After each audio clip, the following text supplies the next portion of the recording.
বাংলাদেশের রাজনৈতিক সহিংসতার কারণ উল্লেখ করো। উত্তর: বর্তমানে রাজনৈতিক সহিংসতা বাংলাদেশের একটি উল্লেখযোগ্য রাজনৈতিক বৈশিষ্ট্য। দিন দিন বাংলাদেশের রাজনৈতিক পরিস্থিতি হিংসাত্মক হয়ে উঠছে। বাংলাদেশের রাজনৈতিক সহিংসতার কারণ। নিম্নে বাংলাদেশের রাজনৈতিক সহিংসতার কারণ উল্লেখ করা হলো। ১. রাজনৈতিক দুর্বৃত্তায়ন। বর্তমান সময়ে রাজনৈতিক দুর্বৃত্তায়ন দিন দিন বৃদ্ধি পাচ্ছে।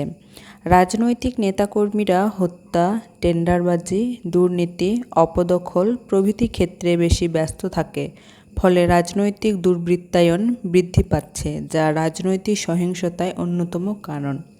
২. দলীয় কোন্দল। রাজনৈতিক সহিংসতার অন্যতম প্রধান বৈশিষ্ট্য হল দলীয় কোন্দল। দলের ভিতর অভ্যন্তরীণ কোন্দল বিদ্যমান। বিভিন্ন উপদল ও গ্রুপে বিভক্ত দলের ভিতর পদ নিয়ে সংঘর্ষ, পেশিশক্তির মহড়া প্রভৃতি বৈশিষ্ট্য বিদ্যমান, যা রাজনৈতিক দুর্বৃত্তায়ন ও সহিংসতা বৃদ্ধি করছে। ৩. হরতাল। হরতাল একটি শান্তিপূর্ণ আন্দোলন হলেও বাংলাদেশে হরতালে গাড়ি ভাঙচুর, ট্রেনে আগুন, বোমা বিস্ফোরণ প্রভৃতি ব্যাপক মাত্রায় লক্ষণীয়, যা রাজনৈতিক সহিংসতার সৃষ্টি করছে। বর্তমানে হরতালের মাধ্যমে জনমত সৃষ্টি করা হয়। ৪. দলীয় সন্ত্রাস। বর্তমানে বাংলাদেশে রাজনৈতিক সন্ত্রাস বৃদ্ধি পেয়েছে।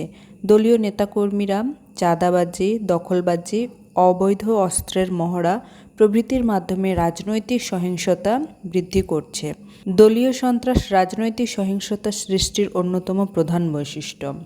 ৫. কুক্ষিগত করা।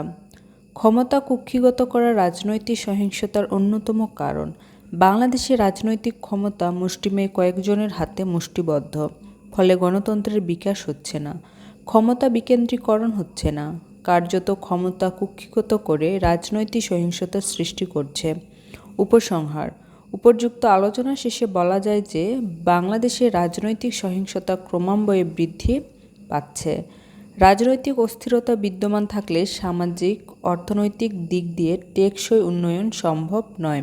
দেশের সার্বিক অগ্রগতির জন্য রাজনৈতিক সহিংসতা বন্ধ হওয়া আবশ্যক।